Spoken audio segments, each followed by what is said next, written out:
공급 확대에도 불구하고 치솟는 아파트 가격, 그리고 품귀 현상마저 보이는 빌라 시장. 불인이라면 꼭 봐야 되는 영상 지금 시작하겠습니다.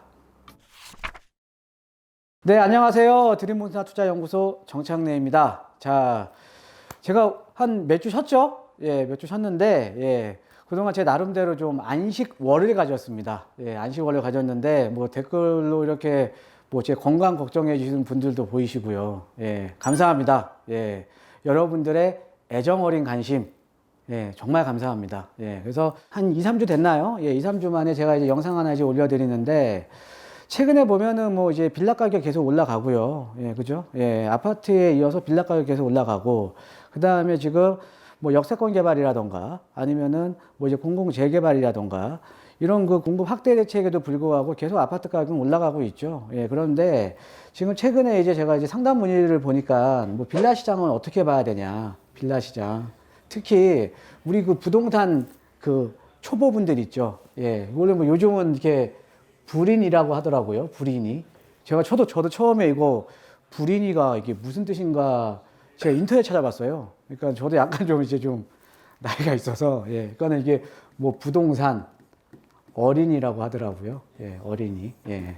그래서 뭐 어떻게 보면 이제 부동산 초보겠죠. 예, 부동산 초보분들이 보시면 좀 괜찮은 영상을 한번 준비를 해봤습니다. 예, 그래서 일단은 우리가 이제 빌라 시장 같은 경우도 뭐 이제 빌라를 투자하는 이 지역에 따라서 뭐 재개발 같은 시장도 있고요. 아니면 개발 기대감이 높은 시장도 있고, 아니면 실수 시장도 있거든요. 예, 그리고 이제 그래서 이 빌라 같은 경우는 이제 앞으로 어떻게 될 것인가, 예, 에 대해서 좀 설명을 드릴 텐데, 이 설명을 이제 드리는데 이것도 저희가 그동안 한 4, 5년 동안 경험했던 거를 바탕으로 해서 항상 우리가 경험했던 거에 대해서 많은 교훈을 얻어야겠죠. 예, 그래서 아파트 시장이랑 좀 비교를 한번 해봤습니다. 아파트 시장이랑. 그러니까 아마 부동산 초보분들이라면 좀 이해가 좀 쉬우실 거예요. 예, 이해가. 자, 본격적으로 시작하겠습니다. 자, 지금 부동산 시장, 예, 지금 부동산 시장 안정은 이제 가수요에 달려 있다라고 제가 이제 첫 제목을 지었는데요. 자, 일반적으로 우리가 이제 부동산 시장을 보면, 예, 실수요자가 유입이 되면, 그러니까 시장에 수요자들이 유입이 된다라는 거는 매도자가 우위에 있는 시장이 형성이 되면서 가격이 상승을 하는 거죠. 그죠? 자, 그런데 이 부동산 시장에 만약에 실수요자가 유입이 안 돼요. 예, 유입이 안 된다라는 거는 당연히 매수자가 좀 우위에 있는 시장이 되면서 가격이 좀 하락을 하겠죠. 자, 그런데 우리가 지금 아직까지 나온 우리가 부동산 정책들을 보면 어떤 정책이에요? 이런 투자 수요, 즉 가수요를 막기 위한 대책이 많았잖아요. 그렇죠? 뭐 종부세 강화라든가 취득세 강화라든가 양도소득세 강화라든가 그 다음에 대출 규제라든가 그 다음에 이제 뭐 조정 대상 지역으로 규제 지역을 확대시킨다라든가 이런 것들을 어떻게 보면 가수요를 막기 위한, 그러니까 투기 수요를 억제하기 위한 대책이었거든요. 자, 이거 왜 근데 투기 수요를 억제하려는 대책을 폈냐면 그동안 실수요자에다가 이런 가수요가 들어오면 가격이 오르는 게 아니라 매물이 품귀 현상을 벌이면서 가격이 폭등을 한다라는 거죠. 그러니까 당연히 정책적으로는 이 가수요를 막기 위한 대책을 계속적으로 세웠던 겁니다. 이해되시죠? 자, 그래서 부동산 시장 안정을 하기 위해서는 여러분들께서 아셔야 되는 게 뭐예요? 왜 정부가 이런 대책을 피고, 이런 정책을 펴고, 이런 이유가 뭐냐면, 부동산 시장 안정은 가수요에 달려있다라는 거죠. 예. 그 다음에 이제 다음 장을 한번 보시면, 지금까지의 정책은 금방 제가 설명드렸듯이 가수요를 억제하기 위한 목표가 상당히 컸습니다. 예. 아까 말씀 세금에 대한 강화, 예, 그 다음에 대출에 대한 규제, 그 다음에 규제 지역에 대한 확대, 예. 그런데 앞으로 그러면 이 정책이 좀 어떻게 지금 변하고 있냐? 지금 어떻게 보면은 지금 이제 정부가 이제 추진하고 있는 정책들을 보면 뭐 이 디테일한 내용은 제가 뭐 다른 시간에 또 강의로 또 말씀을 드릴 텐데, 예, 정책에 대한 것들을 보면 앞으로 이제 어떻게 전개가 될 것이냐면 이런 규제를 유지하는 방향으로 당연히 갑니다. 자, 그런데 최근 여러분 지금 전환점에 있는 게 지금 이제 2018년 9.13 대책이 나온 이후부터 수도권 외곽 지역의 공급에 대한 확대를 지금 이제 시작을 했고요. 그 다음에 이제 지금 최근에 들어서 도심권에 이제 공급 확대에 대한 대책을 지금 계속적으로 지금 확장을 하고 있잖아요. 그래서 이 두 가지를 그대로 유지를 할 거라는 거죠. 예. 그러니까는 규제는 유지를 하고, 그 다음에 공급에 대한 확대를 펴면서 가수요자를 억제를 하겠죠. 억제를 하고 실수요자 위주로 시장을 재편하려는 게 지금 정책적인 목표입니다. 자, 그런데 지금 이제 2017년부터 2021년까지 아파트 시장을 한번 살펴볼게요. 아파트 시장을 살펴보면 2017년부터 지금 이 강북 지역하고 이제 서울시 전체적인 가격들을 보면 가격이 이렇게 급상승을 했죠. 그렇죠? 그다음에 이제 2017년 이 강북 시장을 보면은 최근에, 그러니까 작년 같은 경우에 어떻게 보면은 서울시 전체 시장보다 상대적인 선호도가 떨어졌던 강북 지역이 가격이 더 많이 올라 버렸죠. 여러분 지금 느끼고 계셨을 거예요. 작년 같은 경우에 사실은 우리가 가격 상승률로만 보면, 그러니까 퍼센테이지를 보면, 상승률에 대한 퍼센테이지를 보면 강남보다도 강북이 더 올랐습니다. 그죠? 왜 그래요? 실수요자들이 규제가 확대가 되고 대출이 안 나오니까는 자기 자본 여력은 좀 떨어지고, 그러니까는 싸게 매입할 수 있는 지역으로 대거 지금 이제 들어갔던 거죠. 그러니까 이런 지역의 가격이 올라간 거 아닙니까? 그렇죠? 예. 그래서 작년 같은 경우에는 일단 여기서 여러분께서 아셔야 되는 게, 작년 같은 경우에 사실은 우리가 선호도가 높았던 상급지보다는 하급지의 가격 상승률이 더 올랐다. 그런데 여기서 한 번 더 이제 여러분들 예상을 하셔야 되는 게, 올해도 마찬가지다. 올해도. 왜? 작년이랑 올해랑 좀 틀려지는 게 없잖아요. 전세 같은 경우는 계속 불안해질 테고, 예, 그 다음에 어쩌면 수요자 입장에서는 비싼 지역들은 매수하기가 좀 부담스럽겠죠. 예, 그러니까 상대적으로 좀 부담이 덜한 지역들의 가격이 작년과 동일하게 오를 가능성이 상당히 좀 높습니다. 그러니까 올해에도 그러니까 상대적으로 하급지들의 가격이 올라갈 가능성이 높다라고 좀 보셔야 됩니다. 자, 그래서 이게 지금 이제 2017년부터 21년까지 아파트 시장인데, 이걸 단계별로 보면, 자, 여러분들 2017년도까지는 비교적 안정적이었습니다. 비교적 안정적이었다는 거는 어떻게 보면 아까 말씀드렸듯이 좀 실수요자 시장에 가까웠는데, 예, 실수요자 시장에 좀 가까웠는데, 2017년 이후부터는 아까 보셨듯이 가격 상승률이 가파르게 올라가죠. 예, 그러니까 이런 실수요자 시장이었다가 가격이 많이 오르니까, 가격이 많이 올랐다는 건 뭐예요? 그때부터 우리가 아파트 같은 경우에도 5천만 원, 1억 투자, 뭐 갭 투자가 많이 성행을 했잖아요. 한번 복기해 보세요. 그죠?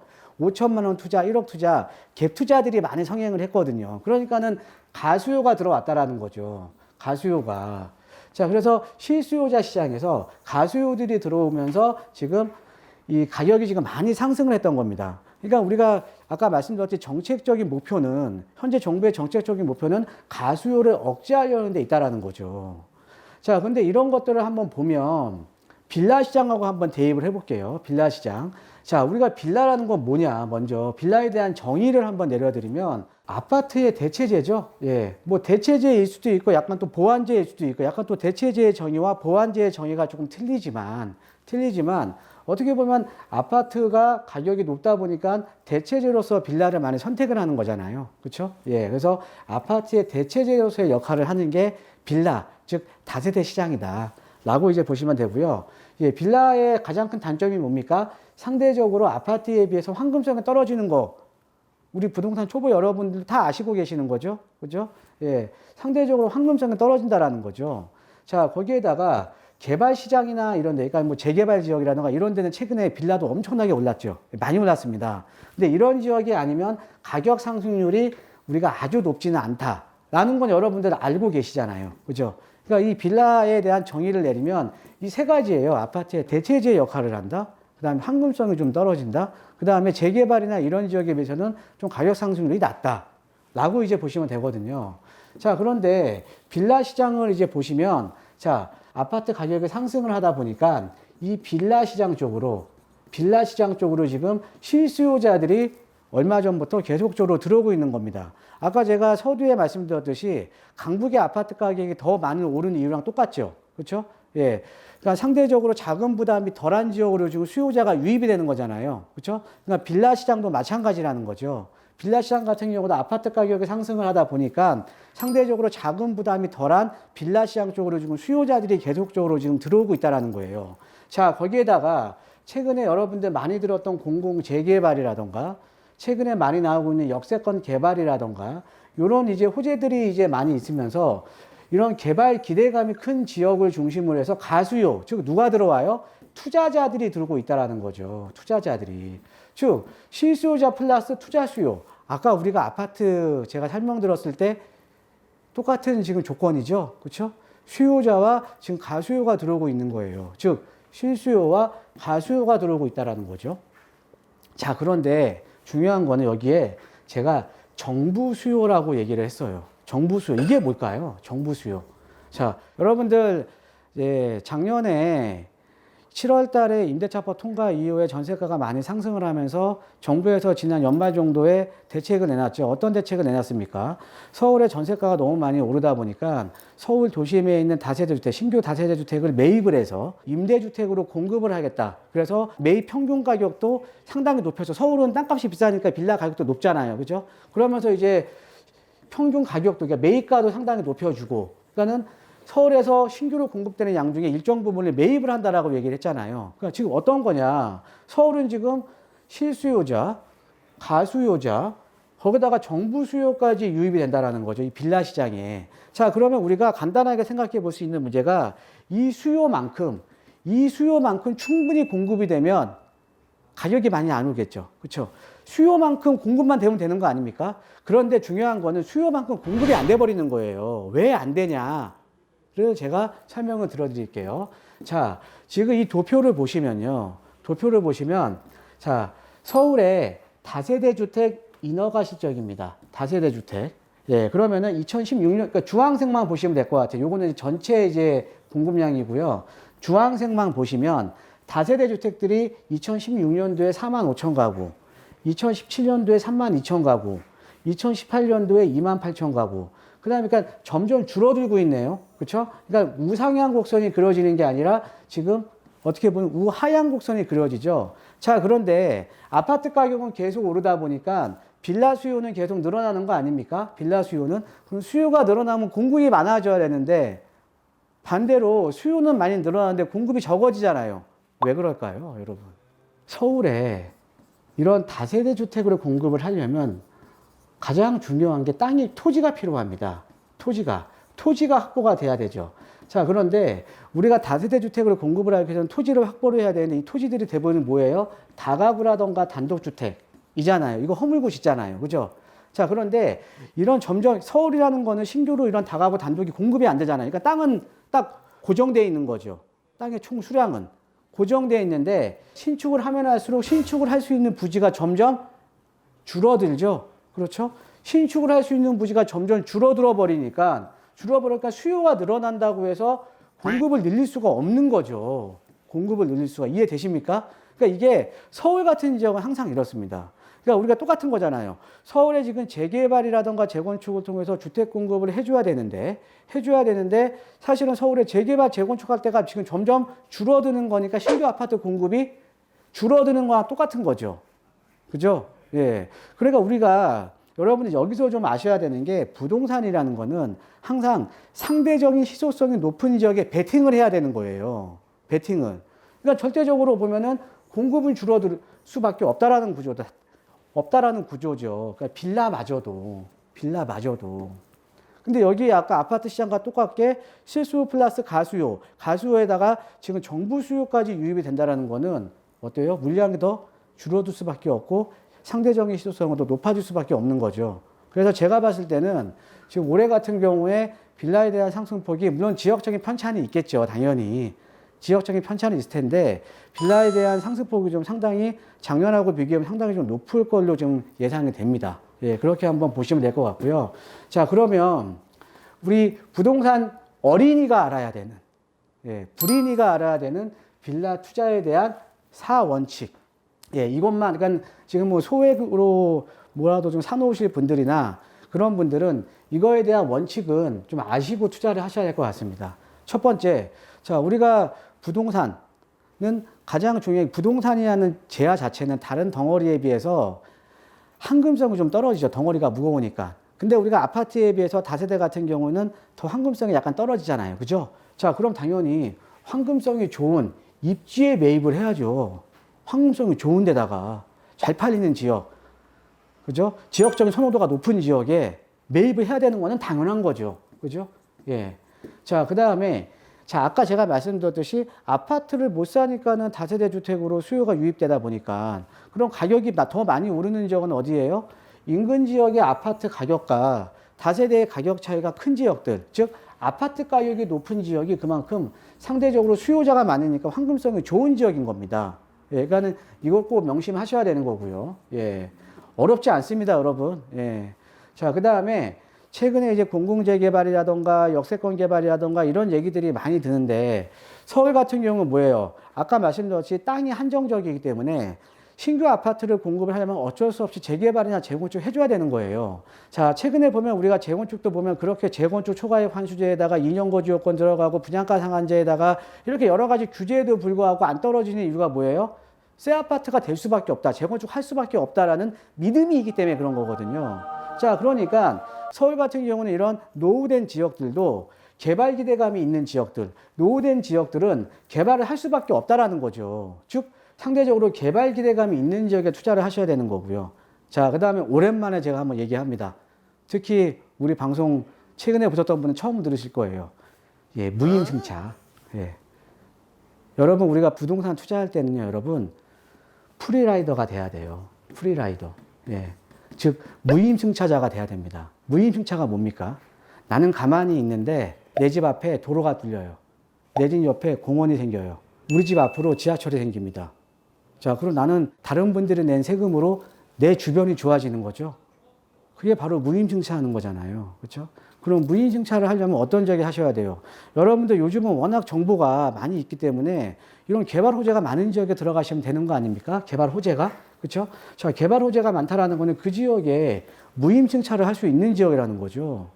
그죠? 예. 그러니까 여러분들 빌라 투자도 아파트 투자하고 똑같습니다. 아니, 우리가 아파트 투자도 상대적으로 선호도가 높은 황금성이 좋은 지역에 투자를 하는 게 차익을 더 많이 볼 수가 있는 거고, 그 다음에 우리가 선호도가 높은 지역이 주택가격이 높은 거는 당연한 거고요. 그 다음에 개발 기대감이 있으면은 재건축 아파트 같은 경우는 가격이 더 많이 올라버리고요. 그 다음에 거기에다가 지역적인 호재라든가 이런 개발 호재가 있으면 가격이 더 많이 오르잖아요. 그러니까 아파트나 빌라나 제가 아까 빌라의 가격 상승 이유를 아파트랑 비교를 해드렸잖아요. 어차피 똑같은 주택입니다. 너무 어렵게 생각 안 하셔도 돼요. 예, 이해되시죠? 예. 자, 그래서 여기까지 우리 부동산 초보분들이 하셔야 되는 빌라 투자 4원칙까지 제가 좀 준비를 해 드렸습니다. 그래서 요즘 이제 많이 어렵죠, 시장이. 예.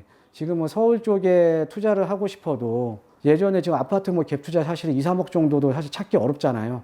찾기 어려운 게 아니라 사실 제가 볼 때는 없습니다. 예, 그런데 소액으로 그러니까 소액으로 들어오실 분들이 사실은 어떻게 보면은 이제 많이 좀 이 빌라 같은 것도 좀 많이 보신다라는 거죠. 근데 빌라를 보시더라도 이런 상대적으로 개발 기대감이 큰 지역 아니면 아직까지 투자를 못 하시더라도 자, 부동산이라는 건 내가 어떤 쪽에 투자를 해 놓고 투자를 제대로 해 놓으면 이게 어찌됐든 디딤돌이 돼서 이게 지렛대가 돼서 또 더 상급지로 갈 수 있는 여건을 만들어주는 거잖아요. 그렇죠? 그러니까 내가 하지 않고 기다리는 것보다는 하고 기다리는 게 훨씬 더 좋다라는 거죠. 예. 여러분 투자도요. 똑같습니다. 투자도 한 번의 경험치입니다. 그러니까 아직까지 투자를 안 해보셨던 분, 특히 부동산 초보분들, 내가 한 번의 경험치로서 많은 거를 얻을 수가 있다는 거죠. 그리고 이 한 번의 경험치가 잘 됐으면 나는 상대적으로 급지가 더 높은 지역으로 더 위의 급지로 어떻게 보면 옮겨 탈 수 있는 하나의 또 지렛대 역할이 된다는 거죠. 이 점 꼭 명심하시고요. 여러분, 부동산 투자 어렵지 않습니다.